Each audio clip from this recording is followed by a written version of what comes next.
Suara saya terdengar, Bu Ida? Ya, terdengar, Bu Lia. Assalamualaikum. Suara saya terdengar, Bu Lia? Jelas sekali. Lin, musiknya terdengar nggak? Terdengar? Terdengar ya. Terdengar jelas.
Jadi oper di grup kita masing-masing.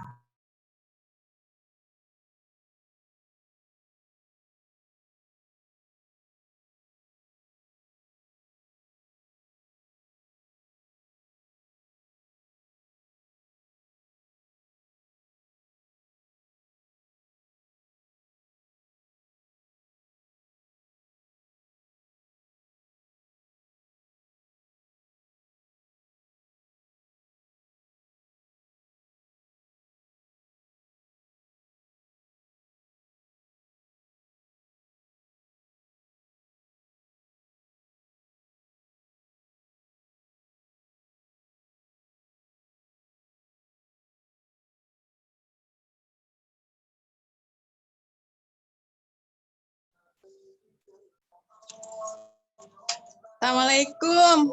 Belum mulai ya? Waalaikumsalam. Terima kasih. Ya, Nomornya. Semangat kerja. Semangat sehat ya. Sukses. Mohon bimbingannya selalu. Saya nggak pakai video di kamar. Iya, nggak apa-apa.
Recording in progress.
kita mendengarkan kumandang azan Isya dulu ya, Bapak Ibu.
Calon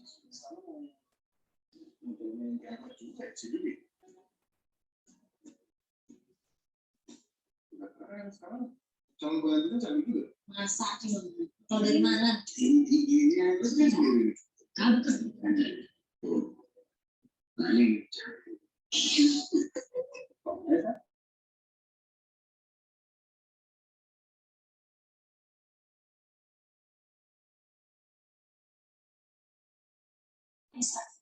Sejak kapan dia kenal sama orang luar coba?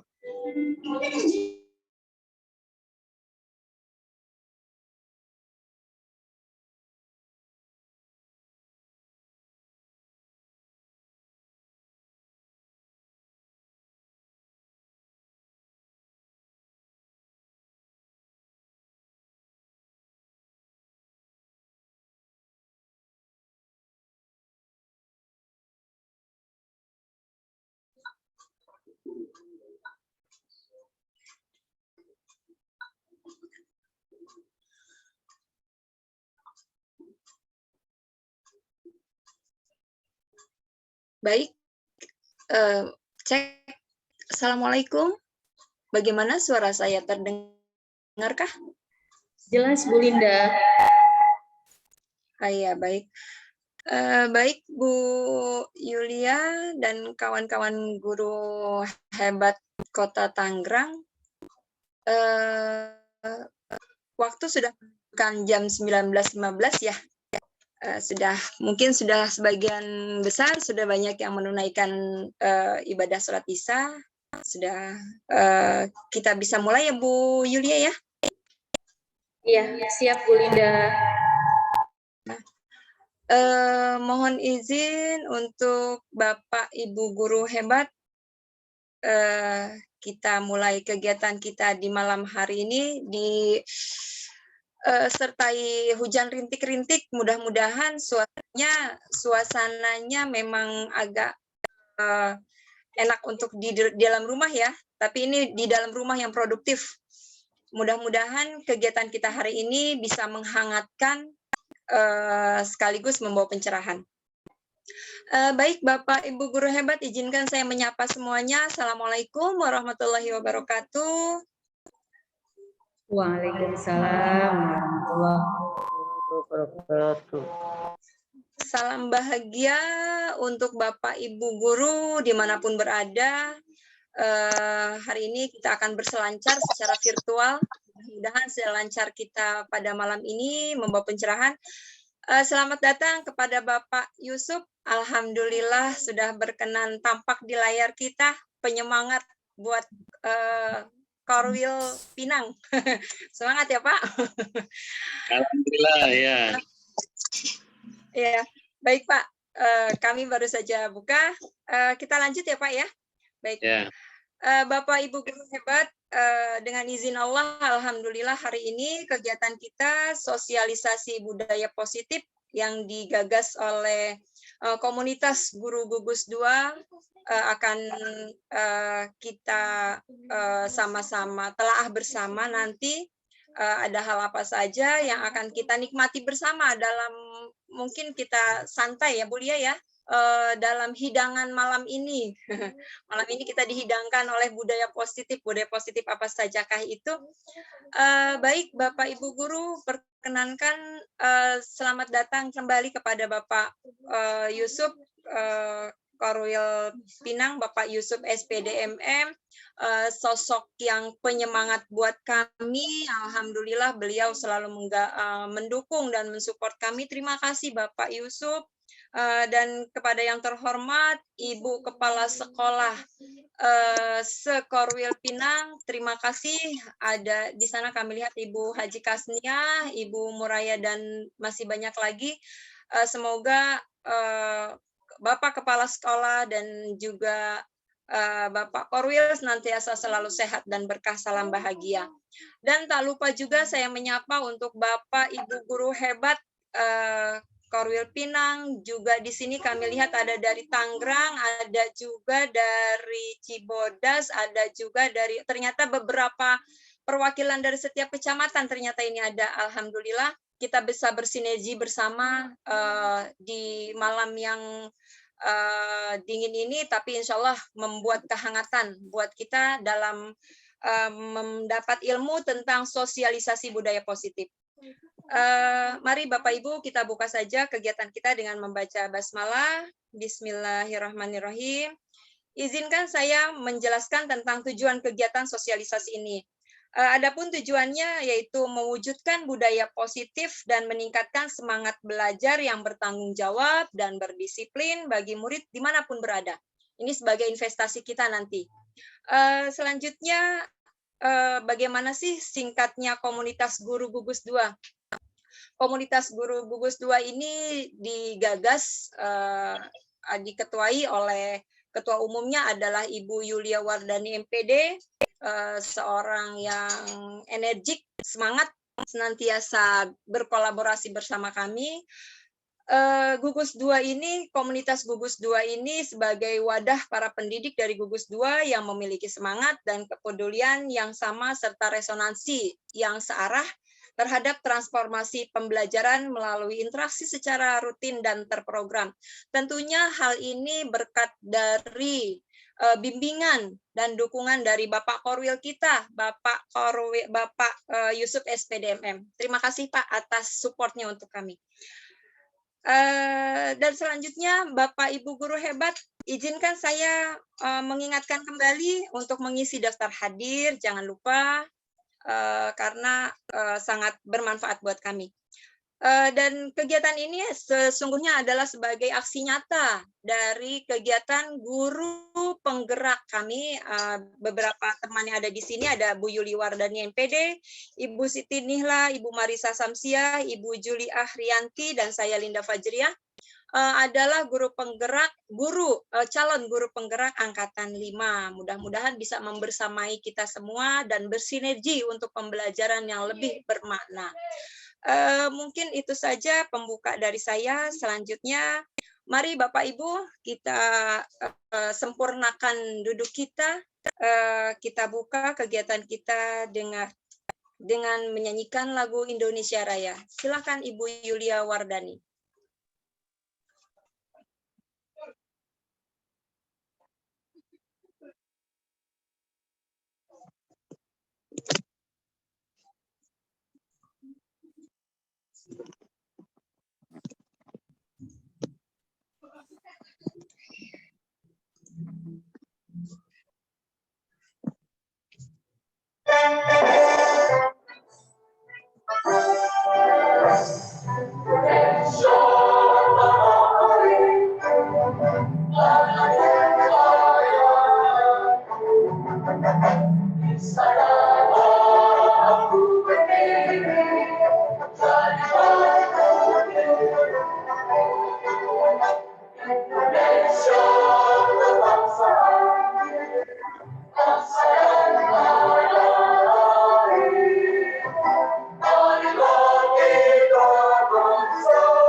Terima kasih Bapak Ibu guru hebat. Mudah-mudahan senantiasa lagu kebangsaan kita menyemangati kita.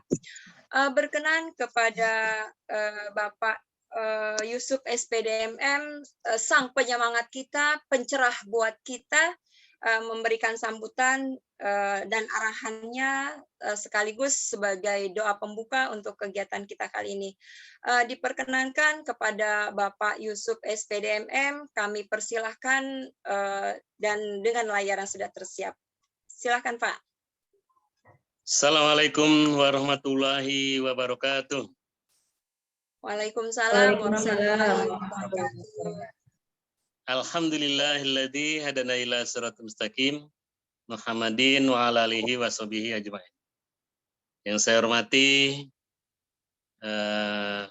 Bapak dan Ibu kepala sekolah yang mungkin ikut serta hadir dalam Zoom kali ini. Mungkin ada yang dari luar juga, saya hormati. Kemudian Ketua Umum Komunitas Guru Pinang, yaitu Bu Yuli Wardani, Guru Inovatif, dan juga Ibu Haja Linda dan seluruhnya, Bu Haja Siti Nihla, semuanya yang tidak bisa saya sebutkan satu persatu. Mari kita panjatkan syukur alhamdulillah pada kesempatan hari ini kita diberikan kesehatan sehingga dapat berkumpul dalam rangka Zoom Guru Inovatif ya. Kemudian selanjutnya pada kesempatan hari ini saya sampaikan beberapa hal-hal yang perlu kita perhatikan dalam komunitas guru, mungkin yang dulu namanya KKG, khususnya di Pinang ini, saya memberikan masukan-masukan, pembinaan dan arahan telah semua gugus, baik gugus 1, gugus 2, gugus 3, gugus 4, dan gugus 5, semuanya sudah kami lakukan pembinaan dan juga penyampaian informasi yang mengenai kurikulum merdeka. Kurikulum merdeka baik OSP-nya maupun perangkat ajarnya juga sudah kami berikan contoh-contoh dan pembimbingannya. Selanjutnya, kepala sekolah juga sudah kami berikan arahan dan bimbingan untuk pelaksanaan kurikulum merdeka. Khususnya esok hari kami juga akan mengumpulkan kepala sekolah dalam rangka pembahasan satu item di mana diantaranya adalah supervisi mutu khususnya bagi kurikulum merdeka ini. Di supervisi yang akan dilaksanakan oleh pengawas agar berkenaan tentunya dengan rapor mutu yang sekarang ini paradigma baru, juga kurikulum baru, juga ini harus kita matchingkan bersama-sama. Juga kepala sekolah kami juga akan memberikan satu arahan agar nanti setiap sekolah memiliki produk-produk hasil belajar yang akan dijadwalkan dalam bentuk market day. Ya, market day ini nanti setiap sekolah melaksanakan. Memang Bojong 2 sudah melaksanakannya, tentunya karena dia sekolah penggerak, juga SD Cikal Cendikia, juga SD Alam Tangerang, juga SD Markus belum saya lihat ya, walaupun dia termasuk sekolah penggerak. Tetapi SD Alam yang sudah kami lihat, kemudian juga SD Cikal ini yang terbaru di tahun 2022, dan SD Bojong yang sudah hampir 2 tahun melaksanakan sekolah penggerak. Di mana para seluruh kepala sekolah, seluruh sekolah kami akan informasikan atau kami akan arahkan agar menyusun jadwal market day, yaitu pameran atau presentasi atau pemasaran di produk penilaian produk hasil belajar siswa. Jadi sekarang ini produk hasil belajar siswa harus ada 1 hari jadwal untuk kita berikan presentasi atau pemasaran atau juga pameran. Kemudian garapan daripada komunitas ini, komunitas guru, yang pertama kita harus menyusun perencanaan pembelajaran, lesson plan-nya sudah harus dibuat, tentunya sudah membuat semuanya, tetapi penyamaan persepsinya mungkin belum. Kemudian saling substitution, saling share, profit share, saling berbagi informasi. Saya mengharapkan jangan pelit informasi.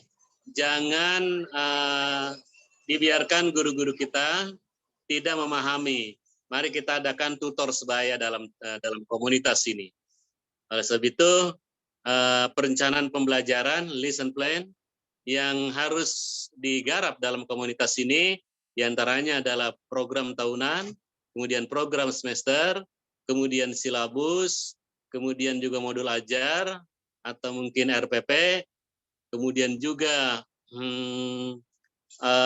penilaian hasil belajar, daftar nilainya, spiritualnya, sosialnya, kemudian juga garapan daripada kompetensi guru, yaitu sekarang literasinya bagaimana, numerasinya bagaimana, juga karakternya yang ada 6 itu, karakter beriman dan bertakwa pada Tuhan Yang Maha Esa, kemudian juga berkebinekaan global, kemudian yang ketiga bergotong royong, kemudian mandiri, yang keempat, yang kelima adalah kreatif, kemudian yang keenam adalah bernalar kritis. Kemudian yang terakhir dari kompetensi yang menjadi tagihan dalam kurikulum Merdeka, yaitu adalah iklim sekolah dan budaya sekolah. Mungkin pada kesempatan hari ini kita juga akan menggarap bagaimana berbudaya positif, ya, harus kita laksanakan. Nah, oleh sebab itu kita harus meramu perencanaan pembelajaran tersebut yang tadi saya sebutkan tadi. Bagaimana karakternya terbentuk, kemudian juga literasinya, numerasinya, serta iklim dan budaya sekolahnya juga semuanya terbentuk dalam perencanaan pembelajaran kita. Komunitas guru punya tugas untuk menyusun tersebut secara bersama-sama. Tentunya kurikulum Merdeka diberikan kebebasan untuk merancang tersebut format-formatnya. Tetapi persepsinya, konten isinya tentunya harus distandarkan, yaitu berdasarkan CP-CP capaian pembelajaran yang tentunya kita tidak boleh frame kerangka itu kita lepaskan. Kemudian juga kita menganalisis konten buku. Jadi konten buku ini jarang sekali dilakukan oleh guru, komunitas guru. Oleh sebab itu silakan dilaksanakan. Banyak yang buku-buku yang belum kita bedah, oleh sebab itu menjadi garapan juga di kedepan hari, bedah buku ini harus kita laksanakan. Jadi konten buku jangan sampai kita mengajar tidak sesuai dengan CP-CP atau capaian pembelajaran atau kompetensi dasar. Oleh sebab itu kita harus mengadakan bedah buku atau analisis konten buku. Nah, itu sebagai sumber belajar. Selain sumber belajar dari buku, juga kita harus membuat yang namanya lembar kerja. Jadi berdasarkan Permendikbud 81A, bahwa LKS, lembar kerja siswa itu dibuat oleh guru. Oleh sebab itu, kiranya komunitas guru juga menjadi garapan juga untuk membuat LK-LK tersebut, supaya sesuai dengan CP-CP yang dihadirkan, dirancang oleh Kemdikbud. Kemudian selain sumber belajar, ya, sumber belajar tersebut juga kita melakukan analisis penilaian hasil belajar. Ini penting sekali bagaimana guru-guru melakukan analisis penilaian hasil belajar harus dirancang secara baik. CP mana yang belum selesai, CP mana yang belum mencapai KKTP, kriteria ketuntasan tujuan pembelajaran, kemudian KD mana, ini juga harus dilaksanakan analisis. Baik analisis secara individu siswa maupun analisis per kelas. Jadi kalau analisis individu per siswa, maka kita harus melaksanakan program remedial, perbaikan, dan pengayaan. Nah, itu juga kita harus laksanakan. Jadi saya kira banyak sekali garapan komunitas guru ini. Kita tidak perlu harus mengandalkan daripada tutor-tutor atau pengawas-pengawas, bukan berarti pengawas tidak perlu, tetapi waktu pengawas tentunya sangat sibuk sekali. Tentunya komunitas belajar ini bisa melaksanakannya setiap minggu, bisa per 2 minggu. Kalau pengawas kan mungkin per bulan. Nah, bisa kita menghadirkan pengawas, bisa menghadirkan narasumber, tetapi yang terpenting adalah bagaimana peran tutor sebaya. Pada malam hari ini, kiranya siapapun yang memberikan materi, siapapun yang menjadikan dia moderator, siapapun yang menjadikan fasilitator pada malam hari ini, kiranya kita dapat dengarkan. Undur mangkola, wala tanjur mangkola. Siapa yang berbicara, perhatikan apa yang dibicarakan. Perhatikan apa yang dibicarakan. Ambil manfaatnya. Jangan lihat siapa yang berbicara. Ya, ini prinsip yang sangat perlu kita tanamkan. Kita adalah guru, kita adalah murid. Jadi kita sewaktu-waktu boleh jadi murid, kita apalagi memang status kita adalah sebagai guru. Jadi kita harus saling profit share, saling berbagi, kemudian juga saling substitution, saling melengkapi. Semua kita punya potensi. Kita tidak boleh mengubur potensi orang. Setiap orang pasti punya potensi. Hanya kita tidak tahu potensi dia ada di mana. Oleh sebab itu, komunitas guru ini menjadi sangat tepat untuk kita saling berbagi, saling profit share, saling lita'arofu, saling substitution, saling melengkapi. Itu penilaian hasil belajar, kemudian juga analisis penilaian hasil belajar, kemudian juga program remedial perbaikan dan pengayaan, kemudian daftar nilai, dan terakhir kita juga harus membimbing siswa-siswi kita. Nah, bagian intelektual harus kita bimbing dan kita evaluasi melalui analisis intelektual atau pengetahuan dan keterampilan, serta kalau sekarang intelektualnya adalah literasi dan numerasi, tapi bagian karakter atau sikap, kalau dulu namanya spiritual dan sosial, sekarang adalah karakter profil Pancasila yang 6 itu, maka kita harus melaksanakan bimbingan konseling sebagai tindak lanjut kita. Nah, itu oleh sebab itu guru punya tugas untuk melaksanakan bimbingan pribadi, bimbingan sosial, dan bimbingan belajar. Semoga komunitas Guru Pinang ini dapat melaksanakan tugas-tugasnya dengan baik, dan saya terima kasih kepada yang berinisiatif, inisiator yang pada malam hari ini melaksanakan Zoom, ya, hari ini melaksanakan Zoom. Saya ucapkan terima kasih. Dan semua yang hadir pada malam hari ini, saya ucapkan terima kasih. Semoga Pinang beres, semoga Pinang sukses. Demikian, mohon maaf apabila kurangan. Assalamualaikum warahmatullahi wabarakatuh. Waalaikumsalam warahmatullahi wabarakatuh. Terima kasih Bapak. Terima kasih Bapak Yusuf, pengawas Korwil Pinang. Alhamdulillah begitu bersemangat. Semoga penyemangat itu adalah menjadi ruh buat kita, para guru di gugus 2 Korwil Pinang khususnya dan umumnya untuk sekota Tangerang. Terima kasih Pak. Semoga arahan dari Bapak bisa kami ejawantahkan dengan baik. Kami baru merintis dengan satu hal ini, yaitu sosialisasi budaya positif, tapi ternyata tadi Ibu Yulia dan kawan-kawan kita sudah mendapatkan tanggung jawab menganalisis konten buku. Mungkin itu bisa jadi catatan buat Ibu Yulia dan kawan-kawan. Baik, terima kasih seluruhnya Bapak Guru hebat Kota Tangerang. Sudah beranjak waktu, semakin malam, rasanya semakin bersemangat. Guru-guru kita sudah bertambah lagi partisipan kita, yang kami lihat ada 49 orang. Baik, dalam 60 menit ke depan, kita akan berselancar di virtual bersama dengan 4 narasumber kita. Ada Ibu Yulia Wardani dari Bojong 1, Ibu Siti Nihlah dari Pinang 4, Ibu Marisa Samsiah dari Pinang 6, dan Ibu Yulia Ahrianti dari Pinang 4 akan segera memberikan pencerahan kepada kita semua tentang sosialisasi budaya positif. Oke, tanpa banyak kata, kami persilahkan kepada Ibu Yulia Wardani, MPD. Layar diperkenankan. Silakan Ibu Yulia. Ya, baik. Terima kasih Bu Haja Linda. Alhamdulillah pada malam ini kita dapat bertemu ya Bapak Ibu. Mohon izin saya share screen. Assalamualaikum warahmatullahi wabarakatuh. Selamat malam.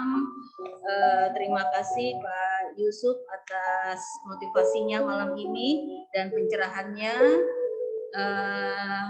Selamat bergabung Bapak Ibu guru hebat pada sosialisasi budaya positif di sekolah yang merupakan aksi nyata kami calon guru penggerak angkatan 5 yang berada dalam naungan komunitas guru gugus 2 Kecamatan Pinang. Saya Yulia Wardani meyakini bahwa Bapak Ibu yang berada dalam Zoom malam ini merupakan guru-guru yang telah bertahun-tahun mengajar, mendampingi murid-murid tumbuh dan berkembang, dan menyadari bahwa belajar adalah kunci dari kita mengajar. Sehingga belajar adalah modal besar seorang pengajar. Bapak Ibu yang saya hormati, di dalam kesempatan ini ya, kita sebagai guru yang telah hadir di Zoom malam ini, kita itu telah memiliki modal utama sebagai guru penggerak sebenarnya ya. Jadi bukan hanya kami yang sedang dalam pendidikan, tapi Bapak Ibu semua gitu ya. Di mana semangat untuk belajar ya, oleh karena itu saya haturkan banyak terima kasih atas kehadirannya malam ini. Di sini kami izin berbagi sedikit pengetahuan yang telah kami dapat selama pendidikan untuk modul 1.1, 1.4. Malam ini izinkan saya berbagi budaya yang ada di dunia pendidikan hingga mengakar pada praktik di sekolah, gitu ya. Bagaimana budaya positif itu dapat membentuk karakter murid, guru, bahkan visi dan misi sekolah itu sendiri, gitu ya. Selain itu, izinkan kami juga akan berbagi pengetahuan terkait kesepakatan kelas yang dapat menjadikan aksi nyata dari budaya positif kita di sekolah. Baik, berikut adalah tujuan sosialisasi kami malam ini, di mana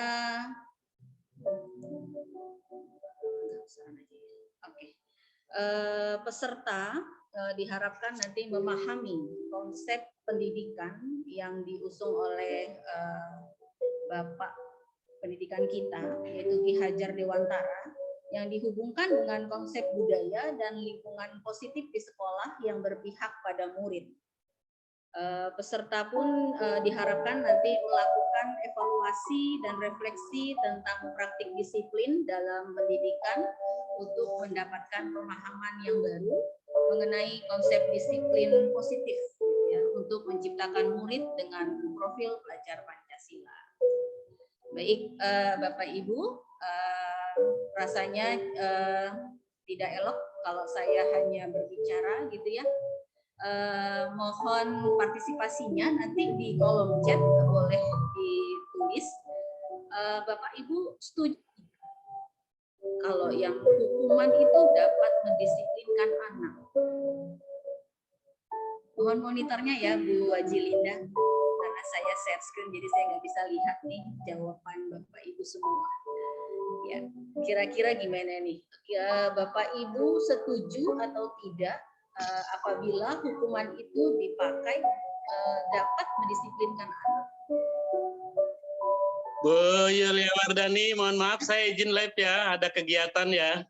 Oh iya, Kegiatan baik masyarakat Bapak, ya. baik Bapak, terima kasih banyak Bapak atas arahannya.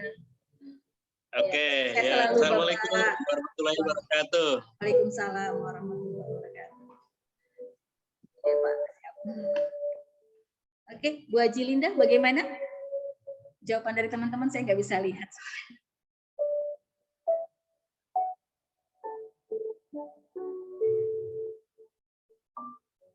Apakah sudah ada yang menjawab? Mungkin harus ya. Sementara belum ada yang menjawab, mungkin bisa diulang kembali Bu Yulia. Ya, tapi share screen saya terlihat ya? Ya, terlihat. Ya, silakan Bapak. Ya, silakan Bagaimana? Bapak Ibu. Menurut Bapak Ibu setuju tidak kalau hukuman itu dapat mendisiplinkan anak?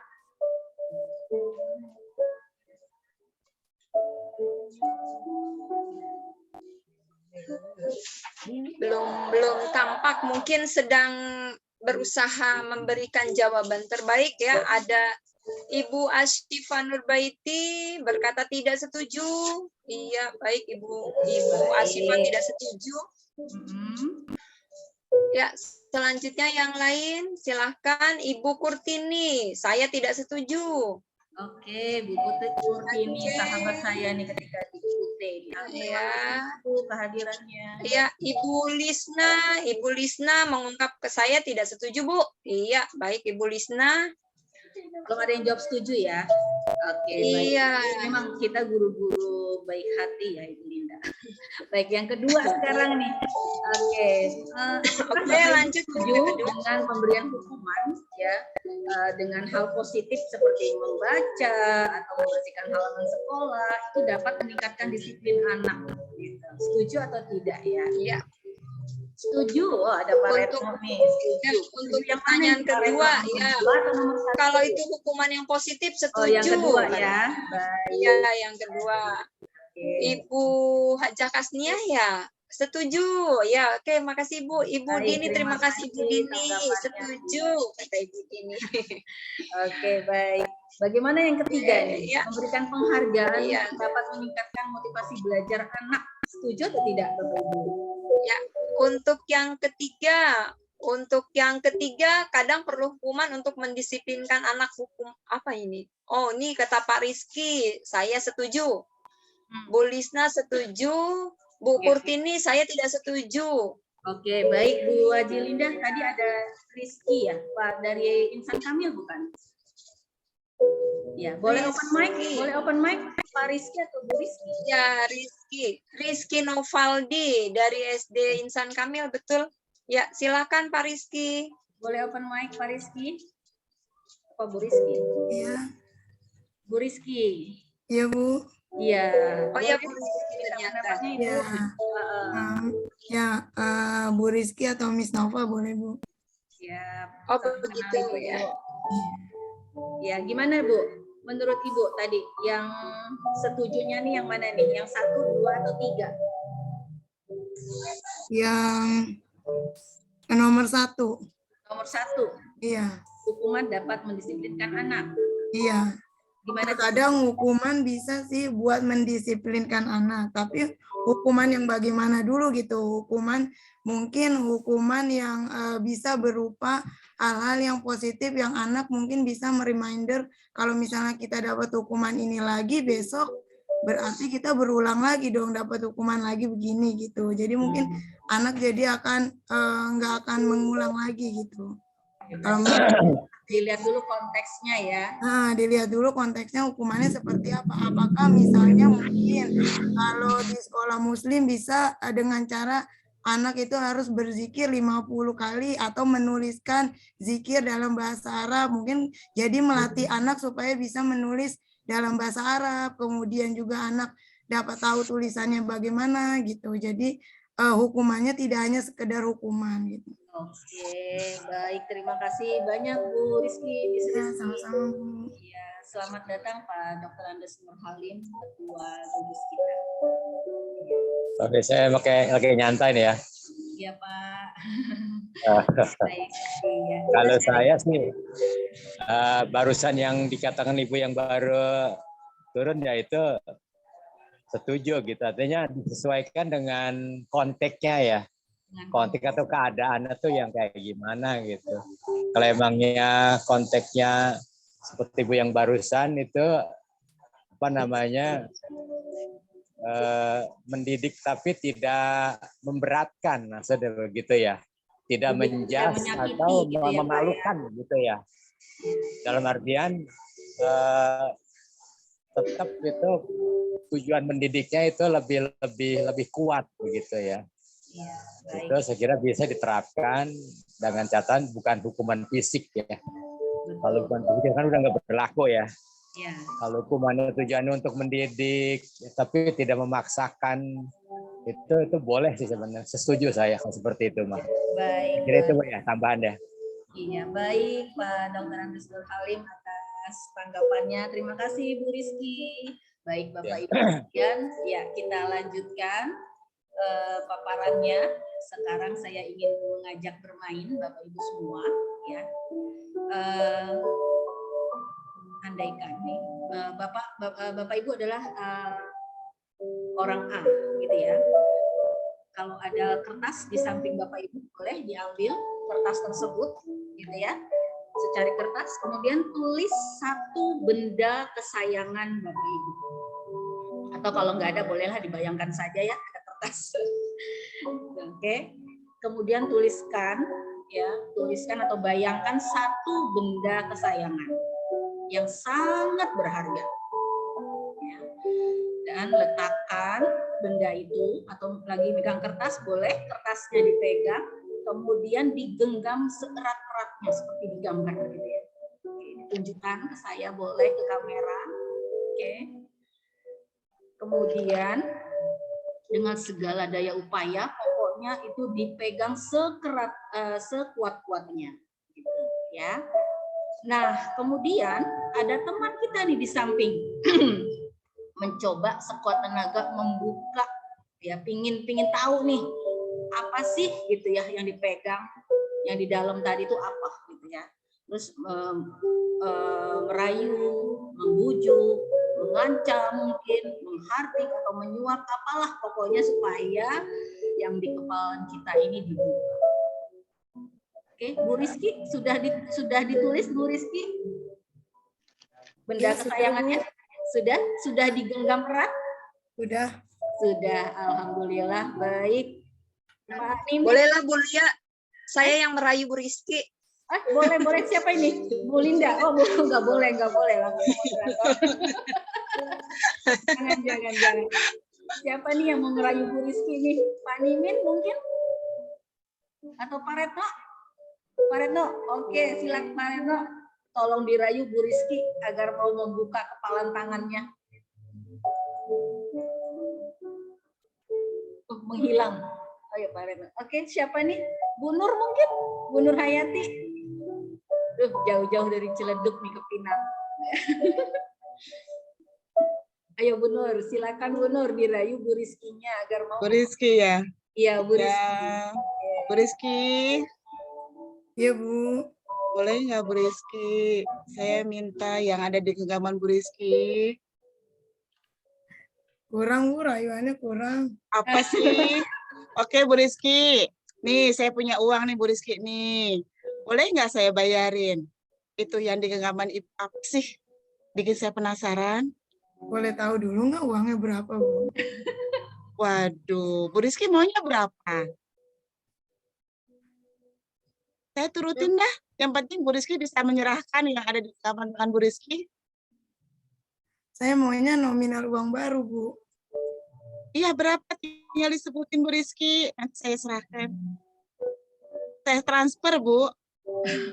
Boleh nggak?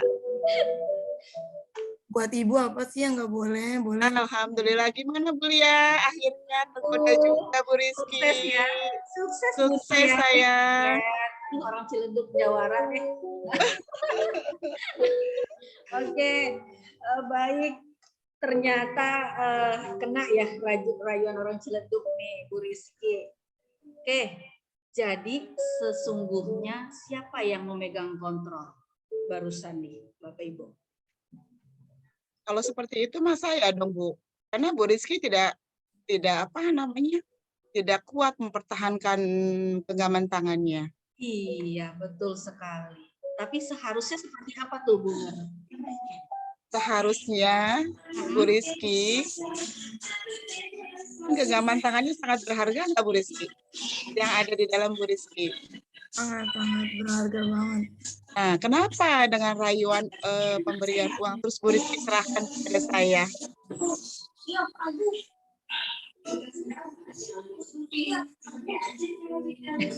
Karena kebaikan hatinya, Bu. Karena rayuan ya. Bukan karena rayuan.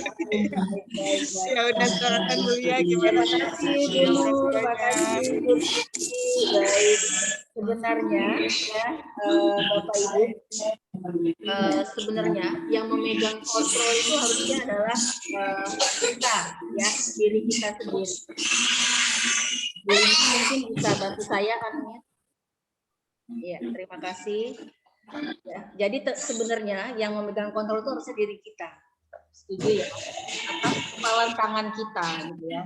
Apakah kita mau membukanya atau menutupnya, gitu. Itu tergantung kepada diri kita, gitu. Sesuai dengan kebutuhan dasar kita, ya. Baik, selanjutnya psikiater dan pendidik, ya, Dr. William Glasser dalam kontrol teorinya mengemukakan 5 kebutuhan dasar manusia. Kita saksikan ya video berikut ini.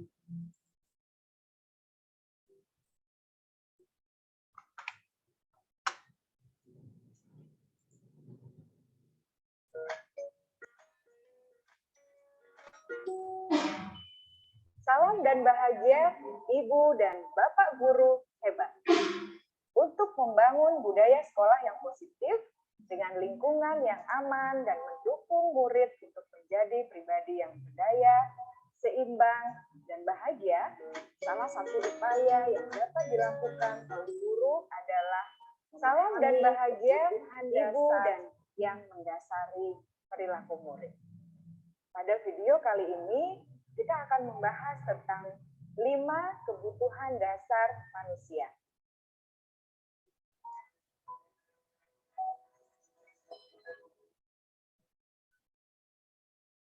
Ki Hajar Dewantara dalam salah satu kutipannya menyatakan, kita ambil contoh perbandingannya dengan hidup tumbuh-tumbuhan. Seorang petani dalam hakikatnya sama kewajibannya dengan seorang pendidik yang menanam padi misalnya. Hanya dapat menuntun tumbuhnya padi. Ia dapat memperbaiki kondisi tanah, memelihara tanaman padi, memberi pupuk dan air, membasmi ulat-ulat atau jamur-jamur yang mengganggu hidup tanaman padi, dan lain sebagainya. Ketika guru memahami kebutuhan apa yang mendasari perilaku murid, dan guru berusaha menuntun dan mendukung murid dalam memenuhi kebutuhannya secara positif, pada hakikatnya guru tersebut ibarat seorang petani yang sedang berusaha memahami kebutuhan masing-masing tanaman. Dan ia berusaha memenuhi kebutuhan tanaman tersebut agar dapat tumbuh dengan subur dan maksimal. Dr. William Glasser, seorang psikiater dari Amerika Serikat, menyatakan bahwa seluruh tindakan manusia memiliki tujuan tertentu, yaitu memenuhi kebutuhan dasarnya. Ketika kelima kebutuhan dasar telah terpenuhi secara memadai, maka murid akan tumbuh dengan seimbang dan bahagia. Sebaliknya, jika kebutuhan dasar tidak terpenuhi dengan baik, maka seseorang akan mengalami emosi negatif, bosan, sedih, dan kecewa. Bahkan mereka dapat melakukan perbuatan yang bertentangan dengan nilai-nilai kebajikan atau melanggar peraturan. Dengan kata lain, perilaku buruk seseorang biasanya adalah respons dari kebutuhan yang tidak terpenuhi. Namun, mereka tidak tahu cara untuk menyampaikannya. Ada 5 kebutuhan dasar manusia menurut Dr. William Glasser, yaitu yang pertama, kebutuhan untuk bertahan hidup atau survival. Yang kedua, kebutuhan untuk merasa diterima atau love and belonging. Yang ketiga, kebutuhan akan kebebasan atau freedom. Yang keempat, kebutuhan akan kesenangan atau fun. Dan yang kelima, kebutuhan akan penguasaan atau power.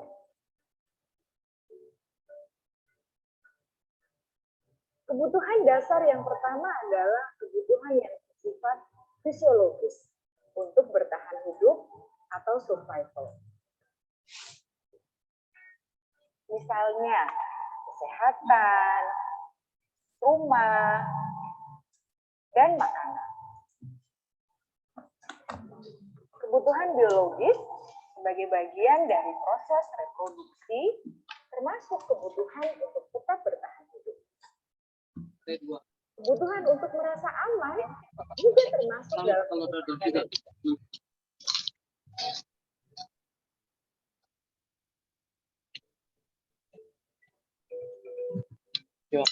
Agar murid dapat belajar dengan baik, kebutuhan mereka akan rasa aman, pangan, sandang, dan papan harus terpenuhi. Bagaimana mungkin mereka dapat belajar dengan baik bila mereka datang ke sekolah dengan perut yang lapar atau bila rumah mereka kebanjiran?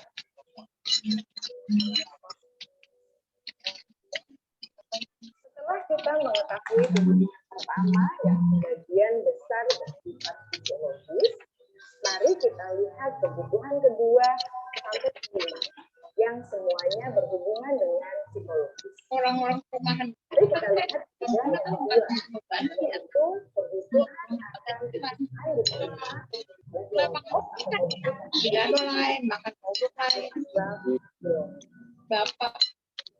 Kebutuhan ini meliputi keinginan untuk tetap terhubung dengan orang lain seperti teman, keluarga, teman kerja, dan kelompok di mana kita tergabung. Setiap murid ingin menjadi bagian yang berharga dari kelas dan juga sekolah. Mereka juga ingin diterima oleh orang lain dan kelompoknya. Bahkan, murid yang terlihat paling cuek pun jauh di dasar hatinya pasti ingin merasa diterima. Bapaknya kan kemana bapaknya ada? Sebagai guru, kita dapat sesuai dengan Iya. setiap murid adalah unik. Lagi bulan haji kemarin. Ini masing-masing guru seharusnya bisa menciptakan kesempatan untuk murid kolaborasi, memiliki ikatan emosi satu sama lain. Murid-murid yang memiliki kebutuhan besar untuk merasa diterima, biasanya mereka belajar karena suka pada gurunya. Mereka juga suka bekerja dalam kelompok. Kebutuhan yang ketiga adalah kebutuhan akan kebebasan. Kebutuhan membuat pilihan. Murid harus diberi kesempatan untuk membuat pilihan dan bertanggung jawab atas pilihan yang mereka ambil. Mereka kebebasan bukan berarti membiarkan mereka melakukan apa saja mereka mau, melainkan lebih memberi mereka kesempatan untuk membuat pilihan, menyuarakan pendapat mereka dengan percaya diri, memberi mereka kesempatan untuk mencoba hal-hal yang baru. Pembelajaran dengan metode yang beragam dan menarik juga akan memenuhi kebutuhan murid tentang kompetensi. Pembelajaran berdiferensiasi, mana guru menyediakan tugas sesuai minat mereka, sangat baik untuk mengembangkan murid menjadi lebih mandiri dan memiliki motivasi internal. Karena kebutuhan akan kebebasan pada dasarnya adalah kebutuhan untuk mandiri, memiliki otonomi, memiliki pilihan, dan mampu mengendalikan arah hidup sendiri.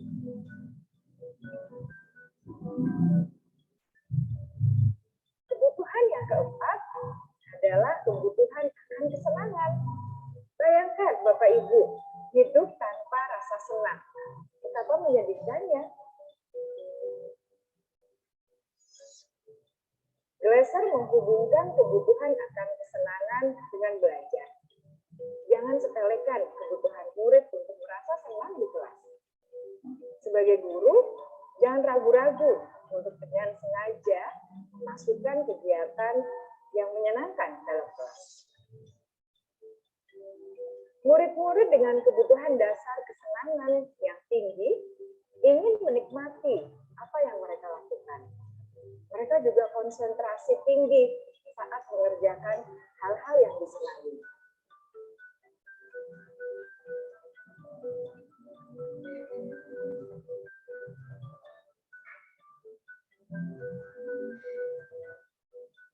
Kebutuhan yang kelima adalah kebutuhan akan penguasaan. Setiap murid memiliki kebutuhan untuk merasa kompeten, menjadi terampil, diakui pencapaian dan keterampilannya,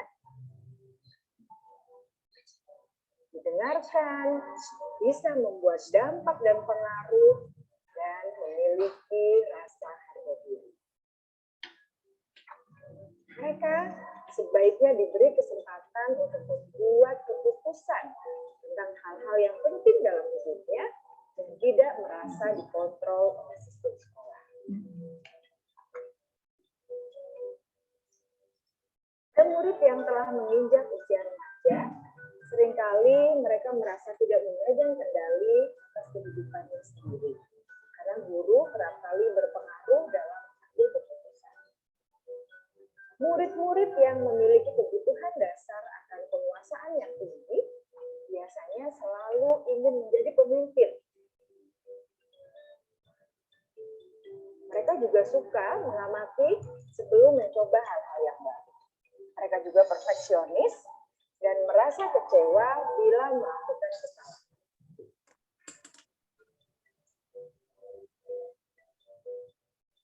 Ibu dan Bapak guru sangatlah penting bagi kita untuk mengetahui kebutuhan dasar murid agar kita memahami alasan dibalik sikap dan tingkah laku mereka.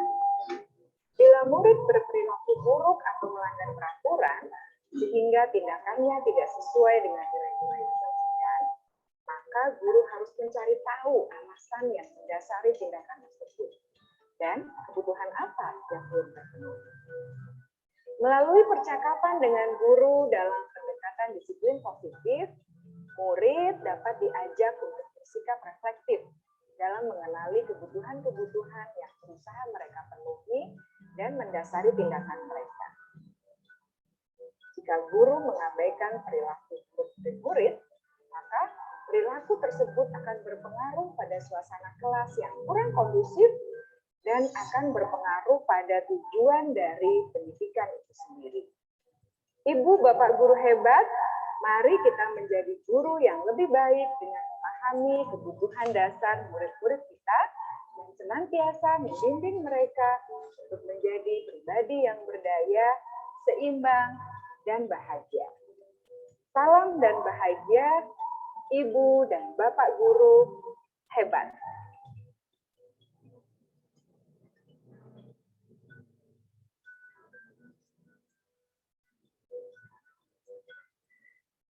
Oke, baik. Itu tadi Bapak Ibu terkait 5 kebutuhan dasar manusia, ya. Namun perlu kita sama-sama menyadari gitu ya. Memang betul kata Bu Rizky dan Bu Nur tadi ya, bahwa dalam rangka menciptakan lingkungan positif, salah satu strategi yang perlu kita tinjau kembali itu adalah penerapan disiplin gitu. Namun disiplin yang seperti apakah gitu ya? Untuk materi selanjutnya akan dibawakan oleh Bu Hajah Siti Nila. Bu moderator, Bu Linda.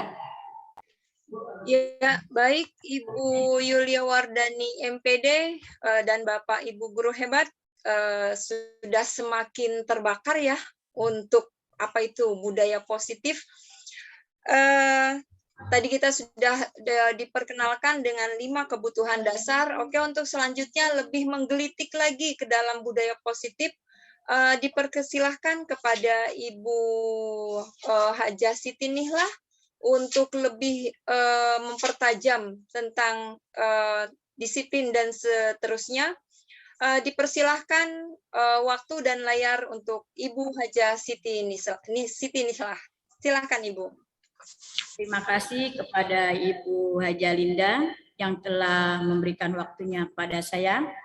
Baiklah, teman-teman serta guru-guru hebat Kecamatan Pinang, marilah kita dengarkan Apa sih itu makna disiplin? Kita sering mengucapkan disiplin kepada siswa-siswa kita. Kita harus tahu makna dasar dari kata disiplin tersebut. Disiplin berasal dari bahasa Latin yaitu disiplina, yang artinya belajar. Makna asal dari kata ini berkonotasi dengan disiplin diri dari murid-murid Sokrates dan Plato. Disiplin diri membuat orang menggali potensinya menuju sebuah tujuan apa yang dia hargai. Namun dalam budaya kita, makna kata disiplin telah berubah menjadi suatu yang dilakukan seseorang pada orang lain untuk mendapatkan kepatuhan. Kecenderungan umum adalah menghubungkan kata disiplin dengan ketidaknyamanan, bukan dengan apa yang kita hargai atau pencapaian suatu tujuan mulia. Next, Bu Lia.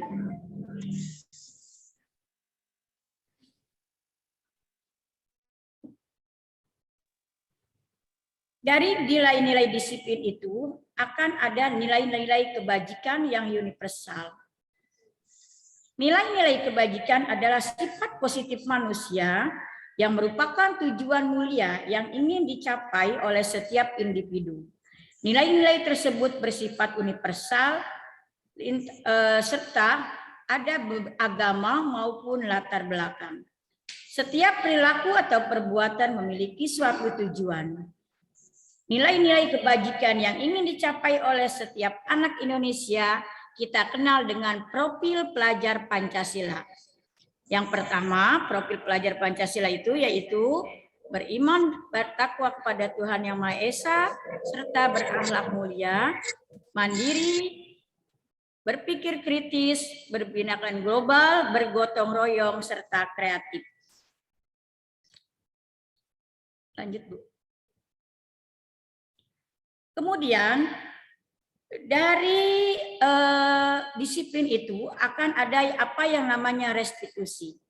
Restitusi adalah sebuah proses penciptaan kondisi bagi murid untuk memperbaiki kesalahan mereka, sehingga mereka bisa kembali pada kelompok mereka dengan karakter yang lebih kuat. Restitusi juga merupakan proses kolaborasi yang mengajarkan murid untuk mencari solusi untuk masalah mereka dan membantu murid berpikir tentang orang seperti apa yang mereka ingin menjadi tujuan mulia dan bagaimana mereka harus memperlakukan orang lain. Ciri-ciri restitusi sebagai berikut. 1, bukan untuk menebus kesalahan namun untuk belajar dari kesalahan. 2, memperbaiki hubungan. 3, tawaran bukan paksaan. Restitusi menuntut untuk melihat ke dalam diri. Restitusi mencari kebutuhan dasar yang mendasari tindakan.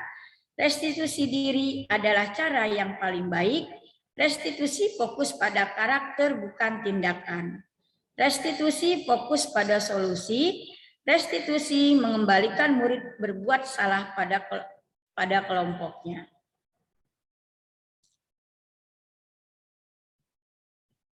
Berikut ini adalah 5 posisi kontrol kita sebagai guru.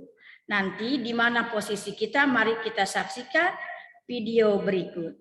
Selamat menyaksikan.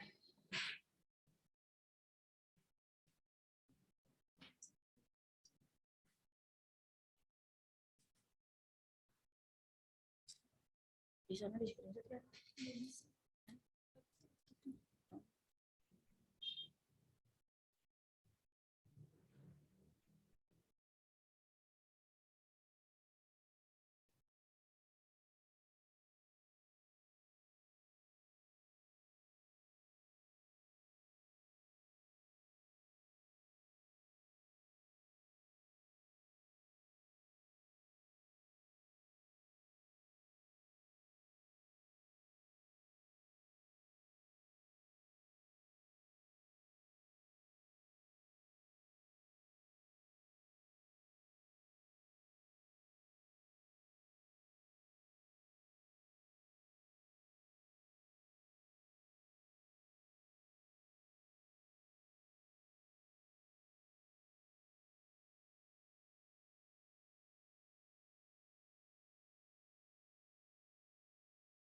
Dampak yang terjadi pada murid ketika guru berada pada posisi penghukum adalah murid cenderung akan memberontak, bahkan menyimpan dendam.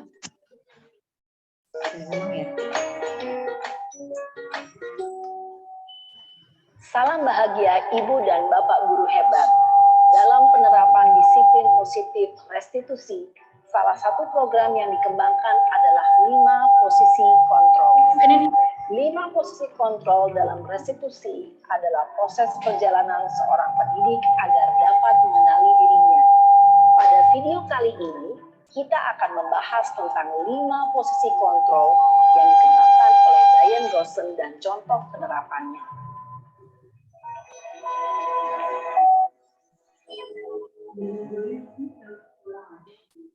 5 posisi kontrol itu adalah 1.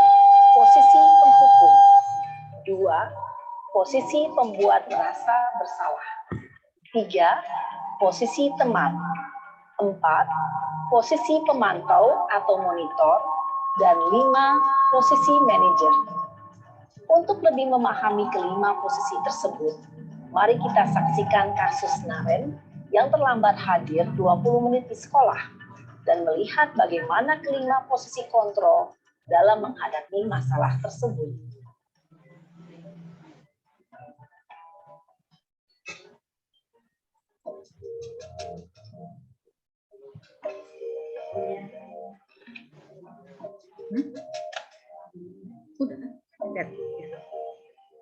Naren!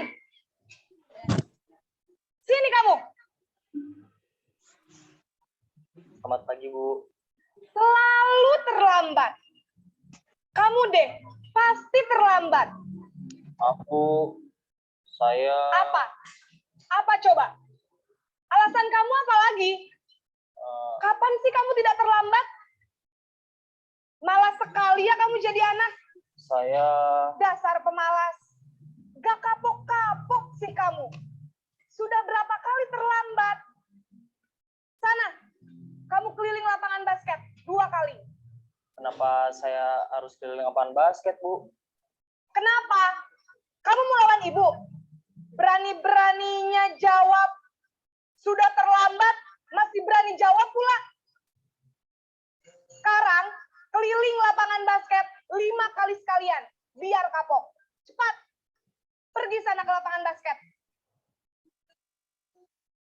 Posisi penghukum biasanya berbicara dengan nada tinggi, menghardik, menunjuk-nunjuk, menyakiti, dan menyindir. Hukuman bisa berupa fisik maupun psikis. Ibu dan Bapak guru hebat, Dampak yang terjadi pada murid ketika guru berada pada posisi penghukum adalah murid cenderung akan memberontak, bahkan menyimpan dendam.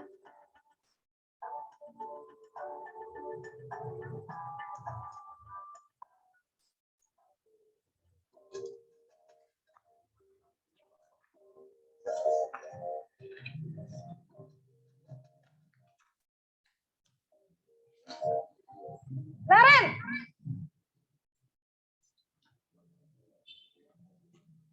Selamat pagi, Bu.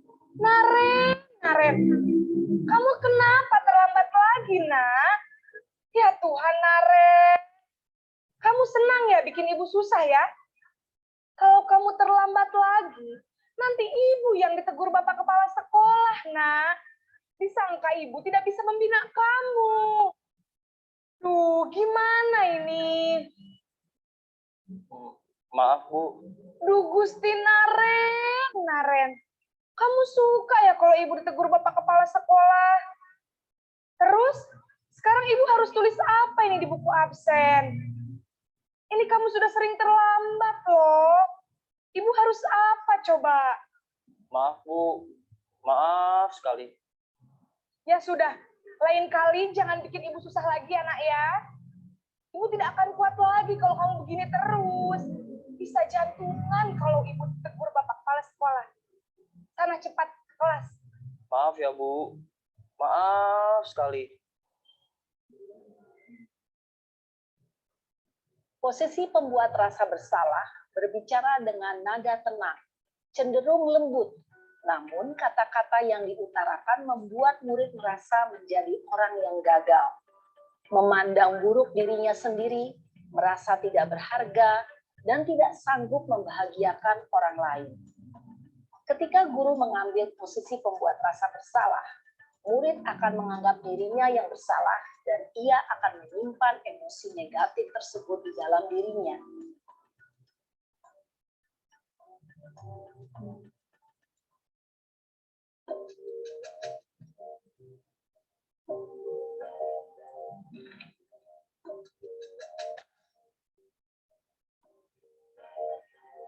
Naren!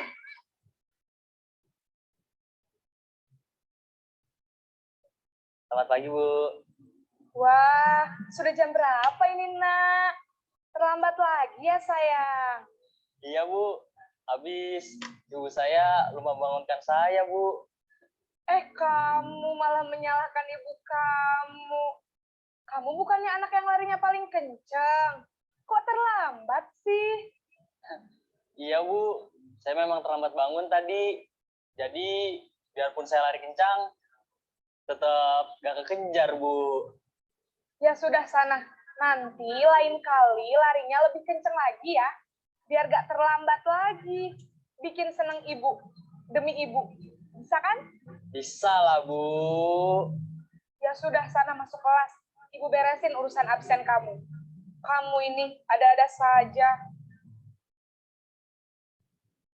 Dalam posisi teman, guru berbicara dengan nada suara ramah, akrab, cenderung bersenda gurau untuk menjaga suasana tetap santai.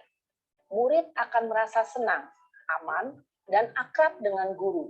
Identitas yang tercipta adalah identitas sukses atau berhasil.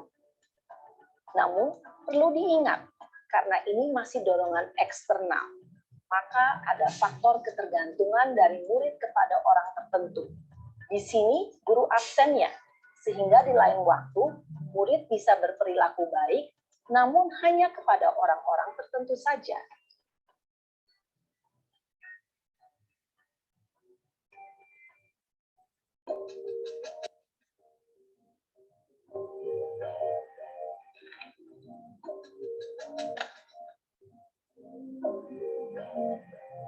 Naren!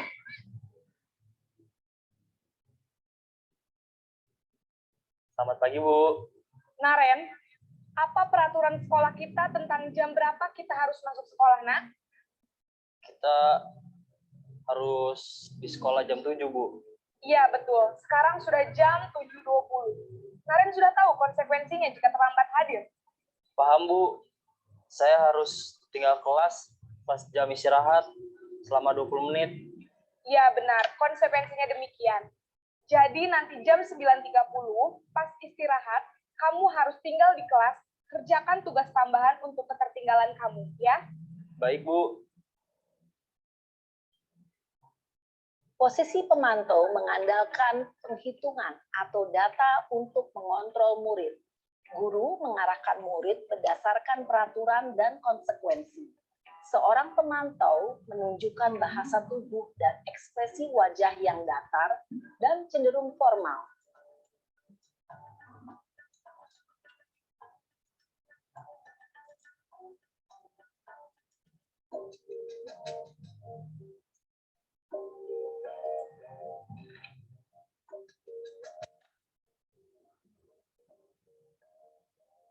Naren!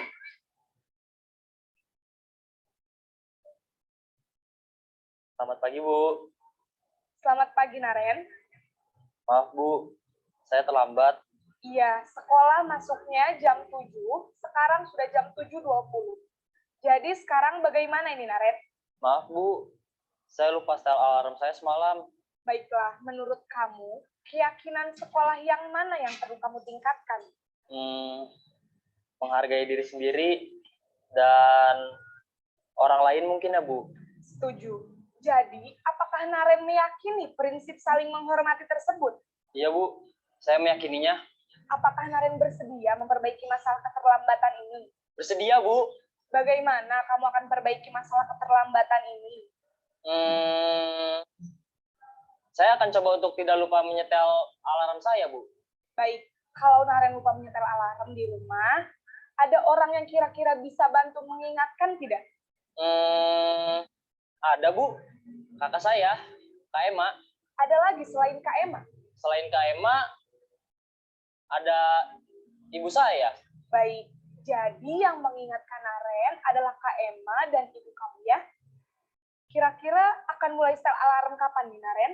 Setelah pulang sekolah, akan segera saya lakukan. Baik, jadi Naren akan setel alarm untuk bangun besok pagi dan akan diingatkan oleh kakak dan ibunda Naren ya. Ada lagi yang mungkin perlu dilakukan, Naren? Agar tidak terlambat bangun lagi. Tidak ada, Bu. Baik, Naren. Terima kasih untuk kerjasama kamu. Sekarang kamu perlu kembali ke kelas untuk belajar. Baik, Bu. Terima kasih. Posisi manajer adalah posisi kontrol yang disarankan untuk membimbing murid memiliki sikap disiplin yang positif, yaitu murid yang mandiri, bertanggung jawab, dan dapat memecahkan masalah. Tujuan dari posisi ini adalah agar murid dapat berefleksi atas tindakannya. Guru akan dengan tulus memberikan pertanyaan-pertanyaan bermakna, sehingga membuat murid dapat belajar dari kesalahannya dan mencari sebuah solusi untuk menyelesaikannya. Ibu dan Bapak guru hebat, setelah mengamati adegan kelima posisi kontrol tadi, kira-kira posisi mana yang paling ideal? Posisi mana yang dapat menunjang motivasi intrinsik murid? Ya, tentu posisi manajer. Posisi ini memang posisi ideal yang ingin dituju setiap pendidik. Pada posisi inilah, guru dapat menerapkan disiplin positif yang berpihak pada murid, yang memerdekakan murid. Perjalanan seorang pendidik tentunya tidak mudah untuk sampai pada posisi seorang manajer. Namun, tujuan kita pasti, yaitu menciptakan murid-murid yang mandiri, merdeka, dan bertanggung jawab. Semoga penggambaran 5 posisi kontrol yang telah diperlihatkan ini dapat menjadi ajar refleksi bagi kita semua agar dapat terus mengasah dan menerapkan disiplin positif yang memerdekakan. Mari terus berlatih dan bersemangat. Selamat menerapkan. Salam dan bahagia Ibu dan Bapak guru hebat.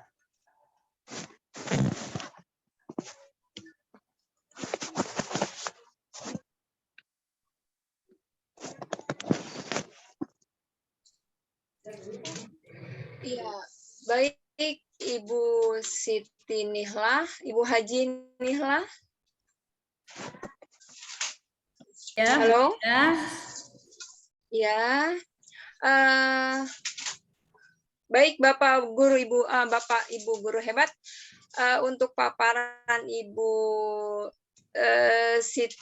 Bu Hajah Siti Nihlah, berkenan memberikan statement akhir, Bu, untuk paparan yang Ibu sampaikan tadi, Bu.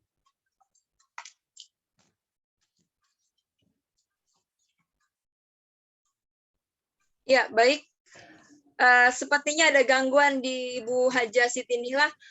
Baik, Bapak Guru, Ibu Guru hebat, tadi sudah menyaksikan 2 penayangan video sekaligus materi tentang budaya positif. Di sana ada restitusi. Ternyata setelah melihat tayangan tersebut, kita banyak istighfar ya Bu ya, tentang dosa-dosa lama terhadap murid, mungkin begitu intinya. Mudah-mudahan ini sebagai awal pencerah buat kita semua, dosa-dosa lama bisa terkikis. Selanjutnya, tapi saya yakin Bapak Ibu Guru hebat tidak puas begitu saja, karena masih ada 2 narasumber yang lebih membuat ketidakpuasan tersebut terjawab. Mari kita sambut saja.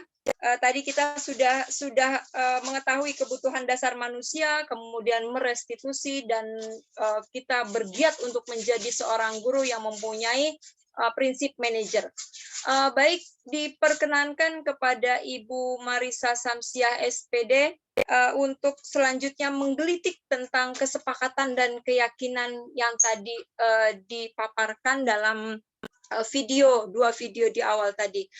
Saya persilahkan kepada Ibu Marisa Samsiah SPD untuk waktu dan layar dipersilahkan. Terima kasih pada Ibu moderator kita, Ibu Hajah Linda. Sebelumnya nih, saya nanti mau memaparkan tentang keyakinan kelas yang disampaikan oleh saya berdua. Saya bersama dengan Ibu Juli.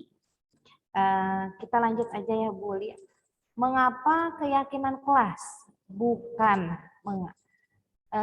mengapa tidak peraturan kelas saja. Nah, ini yang biasanya kita adakan di kelas adalah peraturan kelas. Nah, kita lanjut Bu Lia. Nah, sebelumnya ini saya mau berikan pertanyaan pemantik sebelum kita mulai materinya. Supaya mungkin udah jam segini nih ada yang udah tidur, makanya saya mau bangunkan dulu nih. Mau kasih pertanyaan dulu, silakan di kolom chat. Mengapa kita memiliki peraturan tentang penggunaan helm pada saat mengendarai kendaraan roda 2 atau motor? Saya mohon kepada guru-guru hebat, ini dari Bu Danisa, agar aman Bu. Saya mau lihat lagi nih yang masih bangun, yang belum tidur. Ada nggak nih ya dari Pinang 6 nih? Pinang 6 nih pada udah tidur apa belum nih? Saya mau bangunin.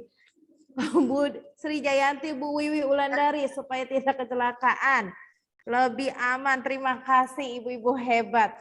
Ini tandanya udah pada bangun, biar semangat Ibu lihat nih. Kita lanjut ya Bu. Oh, ada lagi. Nah, ini masih semangat tandanya nih, masih menyimak. Lanjut ya Bu Lia ya. Mengapa kita memiliki peraturan tentang penggunaan masker dan mencuci tangan setiap saat? Ini pertanyaan kedua. Silakan ibu-ibu prokes Bu. Ya, emang zaman sekarang ya. Tapi mudah-mudahan cepat selesailah COVID-nya. Nggak ada COVID lagi. Silakan Ibu Danisa, ini ada Bu Rizky, ada Pak Retno, pencegahan terjadi penularan penyakit. Amin, supaya kita semua terhindar dari penyakit. Kita lanjut ya Bapak Ibu. Seseorang akan lebih bergerak dan bersemangat untuk menjalankan keyakinannya daripada hanya sekedar mengikuti serangkaian peraturan tertulis tanpa makna. Murid-murid pun demikian. Mereka perlu mendengarkan dan memahami arti sesungguhnya tentang peraturan-peraturan yang diberikan. Apa nilai-nilai kebajikan di balik peraturan tersebut, apa tujuan utamanya, dan menjadi tidak tertarik atau takut sehingga hanya sekedar mengikuti serangkaian peraturan-peraturan yang mengatur dan mereka tanpa memahami tujuan mulianya. Nah ini sebelumnya saya bahas dulu, ini biasa kita jama dulu peraturan kelas, tata tertib kelas tanpa melihat atau mengajak siswa untuk membuat peraturan tersebut. Nah, sekarang kita bahas tentang keyakinan. Ini namanya keyakinan. Kalau zaman sekarang yang kita bahas adalah keyakinan. Jadi bukan peraturan lagi, karena kita mau mengajak semua siswa ataupun wali murid untuk membuat keyakinan sekolah atau kelas. Pembentukan keyakinan sekolah atau kelas. Keyakinan kelas bersifat lebih abstrak daripada peraturan, yang lebih rinci dan konkret. Keyakinan kelas berupa pernyataan-pernyataan universal. Pernyataan keyakinan kelas senantiasa dibuat dalam bentuk yang positif. Keyakinan kelas hendaknya tidak terlalu banyak sehingga mudah diingat dan dipahami oleh semua warga kelas. Jadi tidak banyak, yang penting semua siswa mereka tahu apa yang diyakini di dalam kelas yang mereka buat bersama dengan guru. Keyakinan kelas sebaiknya sesuatu yang dapat diterapkan di lingkungan tersebut. Kalau keyakinan kelas ya dibuatnya di kelas, bukan di masyarakat. Jadi kalau keyakinan kelas di lingkungan kelas. Yang selanjutnya, semua warga kelas hendaknya ikut berkontribusi dalam pembuatan keyakinan kelas lewat kegiatan curah pendapat. Jadi semuanya diikut sertakan semua siswa untuk membuat keyakinan kelas. Terakhir, bersedia meninjau kembali keyakinan kelas dari waktu ke waktu.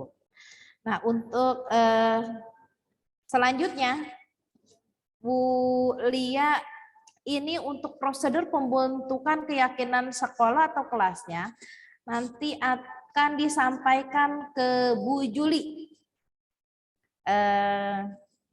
Gitu ya Bu Linda ya? Oh ya, baik Ibu Marisa. Ya, tadi ya terima kasih banyak Ibu Ica. Panggilan kerennya Ibu Marisa ya, Bu Ica. Terima kasih atas pencerahannya untuk keyakinan kelas tersebut. Ternyata sesuatu yang diyakini akan lebih mudah untuk dilakukan. Oke, Bapak Ibu Guru, hari semakin malam, semakin panas, semakin ingin tahu apa saja sebetulnya satu paket dengan budaya positif tersebut. Untuk narasumber pamungkas di penghujung sana sudah siap di Ibu Juli Ahrianti. Saya sapa Ibu Juli. Ibu Juli, bagaimana Ibu? Halo Ibu Juli. Ya, untuk paparan ya, untuk Bu Haji Linda. Ya. Oh iya. Terdengar suara saya? Ya, sudah terdengar Ibu Juli. Saya persilahkan Ibu Juli untuk waktu dan layarnya dipersilahkan. Iya, terima kasih Bu Haji Linda. Terima kasih kepada teman-teman hebat. Alhamdulillah kita bisa berkumpul pada malam hari ini. Mudah-mudahan kita semua selalu diberikan kesehatan. Melanjutkan di dalam keyakinan kelas. Di sini ada prosedur pembentukan keyakinan sekolah atau kelas. Yang pertama, mempersilakan warga sekolah atau murid-murid di sekolah atau kelas untuk bercurah pendapat tentang peraturan yang perlu disepakati di sekolah atau kelas. Selanjutnya, mencatat semua masukan-masukan para murid atau warga sekolah di papan tulis atau di kertas besar, kertas ukuran poster, di mana semua anggota kelas atau warga sekolah bisa melihat hasil curah pendapat. Selanjutnya yaitu susunlah keyakinan kelas sesuai prosedur pembentukan keyakinan sekolah atau kelas. Dan gantilah kalimat-kalimat dalam bentuk negatif menjadi positif. Seperti kalimat negatif, jangan berlari di kelas atau koridor. Kalimat positifnya yaitu berjalanlah di kelas atau koridor. Ya, lanjut Bu Haji Linda. Selanjutnya yaitu tinjau kembali daftar curah pendapat yang sudah dicatat. Selanjutnya ajak warga sekolah atau murid-murid untuk menemukan nilai kebajikan atau keyakinan yang dituju dari peraturan tersebut. Contohnya yaitu berjalan di kelas, dengarkan guru, datanglah tepat waktu, berada di bawah satu payung, yaitu keyakinan untuk saling menghormati, atau nilai kebajikan hormat. Keyakinan inilah yang dimasukkan dalam daftar untuk disepakati kegiatan. Ini juga merupakan pendalaman pemahaman bentuk peraturan keyakinan sekolah atau kelas. Selanjutnya, tinjau ulang keyakinan sekolah atau kelas secara bersama-sama. Seharusnya setelah beberapa peraturan telah disatukan menjadi beberapa keyakinan, maka jumlah butir pernyataan keyakinan akan berkurang. Dan sebaiknya keyakinan sekolah atau kelas tidak terlalu banyak, bisa berkisar antara 3 sampai 7 prinsip atau keyakinan. Bila mana terlalu banyak, maka warga kelas akan sulit mengingatnya dan akibatnya sulit untuk dijalankan. Selanjutnya yaitu setelah keyakinan sekolah atau kelas selesai dibuat, maka semua warga kelas dipersilakan meninjau ulang dan menyetujui dengan menandatangani keyakinan sekolah atau kelas, termasuk guru dan semua warga murid. Yang terakhir yaitu keyakinan sekolah atau kelas selanjutnya bisa dilekatkan di dinding kelas di tempat yang mudah dilihat semua warga kelas. Sebelumnya ada Bu Haji Linda. Iya, maaf. Ya. Di sini ada contoh keyakinan kelas seperti saya memberikan contoh keyakinan kelas 1. Hasilnya yaitu setiap anggota kelas perlu belajar. Setiap anggota kelas perlu senang. Setiap anggota kelas perlu melakukan tugas. Setiap anggota kelas perlu saling menghargai. Dan yang terakhir, setiap anggota kelas perlu merasa aman. Di sini ada contoh keyakinan kelas. Contoh di kelas tinggi, saya mengambil contoh keyakinan di kelas 5. Yang pertama yaitu selalu bersikap positif. Yang kedua, senantiasa menjadi diri terbaik. Yang ketiga, percaya dan menghormati orang lain serta barang miliknya.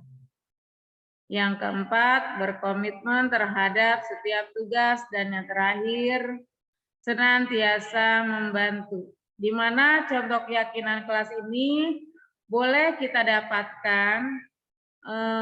Contohnya, saya memberikan contoh lain, kesepakatan kelas kita buat dari diri kita kepada siswa dan warga sekolah untuk menyetujui apa yang kita buat dalam keyakinan kelas.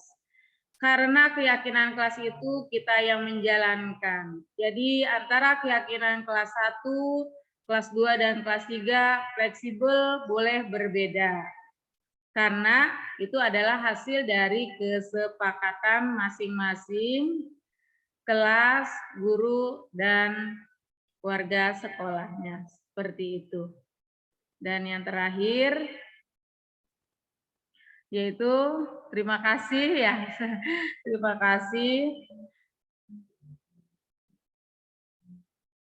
Beratlah kemerdekaan itu bukan harga tidak perintah saja, akan tetapi harus juga dapat menegakkan dirinya dan mengatur peri kehidupannya dengan tertib. Dalam hal ini, termasuk juga mengatur tertibnya perhubungan dengan kemerdekaan orang lain.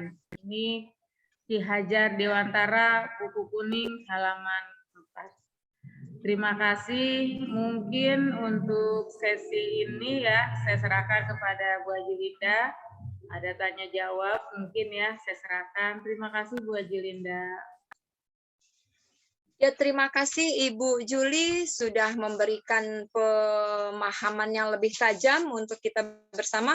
Baik Bapak Guru, Bapak Ibu guru hebat, di penghujung waktu mungkin ada yang ingin ditanyakan, dipersilahkan. Bagaimana? Ibu. Ataukah? Oh ya, baik. Dengan Ibu siapa? Silahkan. Waalaikumsalam warahmatullahi wabarakatuh. Iya. Mohon maaf, ini lintas kota. Lintas kota. Subhanallah. Terima kasih. Perkenalkan nama saya Roija. Saya dari SDN Wijaya Kusuma 05 yang ada di Jakarta Barat. Iya Bu. Materi hari ini sangat bagus sekali, yaitu sosialisasi budaya positif. Saya hanya sharing kali ya Bu ya. Di sini berbagi pengalaman tentang apa itu budaya positif yang sudah ada di sekolah kami. Gitu. Tentunya mungkin setiap sekolah memiliki budaya positif sendiri-sendiri. Tadi saya menjelaskan mendengarkan tentang menyimak tentang keyakinan kelas. Saya setuju kalau dulu yang namanya di K13 itu ada yang namanya kesepakatan kelas. Kesepakatan kelas ini dibuat secara diskusi bersama murid, terus nantinya disetujui dengan murid juga, yang nantinya hasilnya akan dipampang di kelas sebagai kesepakatan kelas antara guru dan murid. Itu. Beda halnya dengan tata tertib. Nanti mohon ini ya Bu ya, dibimbing ya, apa mungkin pemahaman saya salah atau bagaimana. Ini hanya sharing aja. Kalau tata tertib itu kan sifatnya bersifat umum, biasanya dibuat oleh seorang guru sendiri berdasarkan rujukannya dari tata tertib sekolah yang ada. Tetapi kalau kesepakatan kelas itu dengan murid, jadi adanya komunikasi guru dengan murid, kesepakatan apa yang akan kita lakukan 1 tahun ke depan dalam menjalankan proses pembelajaran. Itu mungkin sama dengan yang namanya keyakinan kelas, hanya perbedaan kata yang digunakan. Itu. Terus untuk budaya positif yang sudah namanya budaya itu tradisi ya Bu ya, tradisi yang sudah dijalankan di setiap sekolah, yang nantinya tradisi itu akan dijalankan terus-menerus, yang nantinya akan menjadi habit, dan kedepannya menjadi karakter siswa, yaitu membentuk karakter siswa yang bersifat positif, yang akan tertera terus di otak mereka sampai dia itu di jenjang SMP, SMA, ataupun kuliah. Itu. Luar biasa narasumber hari ini. Luar biasa banget. Salam kenal dari saya. Semoga kedepannya saya bisa mengikuti acara-acara ini yang ada di wilayah mana ini ya? Wilayah Pinang ya? Kota Tangerang. Iya, Kota Tangerang, wilayah Pinang. Itu aja mungkin masukan dari saya yang dari tadi menyimak dari awal sampai akhir. Ya. Baik, terima kasih banyak Ibu. Terima kasih Bu Roija. Terima kasih Bu Roija. Bu Roija. Mungkin ya Ibu narasumber barangkali siapa yang ingin, karena ini sharing ya dari Ibu Roija. Sharing aja. Ya, sharing aja. Betul. Baik, terima kasih Bu Ajilinda. Sebenarnya tadi itu Bu Roija itu sudah menyimpulkan ya. Itu sebenarnya tugasnya Bu Linda, tapi betul ini Bu Roija. Keren deh Bu Roija. Terima kasih atas kesempatannya, atas paparan kami. Ya. Iya. Betul sekali. Terima kasih Jadi dengan banyak. keyakinan kelas sebenarnya kita mengakomodir gitu ya, bahwa kita menganggap bahwa murid kita itu adalah manusia juga gitu ya, bukan hanya yang diperintah gitu ya. Iya. Oke. Silakan Bu Haji Linda. Iya, oke. Terima kasih Bu. Iya, terima kasih apresiasi yang terhebat buat Ibu Reija, untuk Ibu Reija yang berkenan sekaligus menyimpulkan tadi ya, menyimpulkan kegiatan kita hari ini. Terima kasih Ibu. Enggak juga, suaranya. Ya, baik Bapak Ibu guru hebat, sudah di penghujung waktu. Yang jelas dari catatan yang kita sharing hari ini adalah bahwa kita menjadi pendidik adalah orang-orang pilihan Allah yang Tuhan pilih untuk membawa perubahan dan pencerahan, dan sekaligus juga kita adalah orang-orang yang diberikan kesempatan yang luar biasa dalam hidup kita untuk berinvestasi yang lebih baik lagi. Mungkin itu saja. Poin kita kali ini adalah bahwa budaya positif dapat kita wujudkan dalam kesepakatan kelas yang akan kita ejawantahkan kepada murid-murid kita di ruang-ruang kelas kita besok. Mudah-mudahan besok lebih bersemangat, lebih hebat lagi di dalam kelas-kelas kita dengan budaya positif. Mungkin itu saja. Terima kasih kepada semua narasumber. Dan juga salam terima kasih yang terhebat untuk penyemangat kita, Bapak Yusuf SPDMM, Bapak Dr. Andes Nurhalim sebagai Ketua Gugus 2, Ibu Hajah Kasnia, Kepala Sekolah, Ibu Dini Wahyuni, Kepala Sekolah SD Bojong 1, dan Ibu Iis, Kepala Sekolah Kunciran 2, dan semua guru-guru hebat yang hari ini telah berkontribusi dan berinvestasi waktunya di Zoom kita dalam sosialisasi budaya positif. Mudah-mudahan kita termasuk orang-orang yang bergerak, tergerak, menggerakkan, dan mempositifkan lingkungan kita. Mungkin itu saja. Oke, Bapak Ibu guru hebat, kita foto keluarga dulu. Oke, siap Bu Yulia? Ya, siap. Buka semua. Mohon izin, buka kameranya. Ya. Iya, Yuk, ayo kita kita on foto cam keluarga semua. dulu. Ya, atur posisi, senyum. Oke, slide pertama ya. 1, 2, 3. Ya. Oke, saya nggak tahu nih ya, Bapak Ibu ada di slide keberapa. Jadi senyum aja terus gitu ya. Oke, yuk 1, 2, 3. Iya. Iya. 1, 2, 3. Sekali lagi 1, 2, 3. Oke, terima kasih. Oke, terima kasih semua atas kehadirannya malam ini.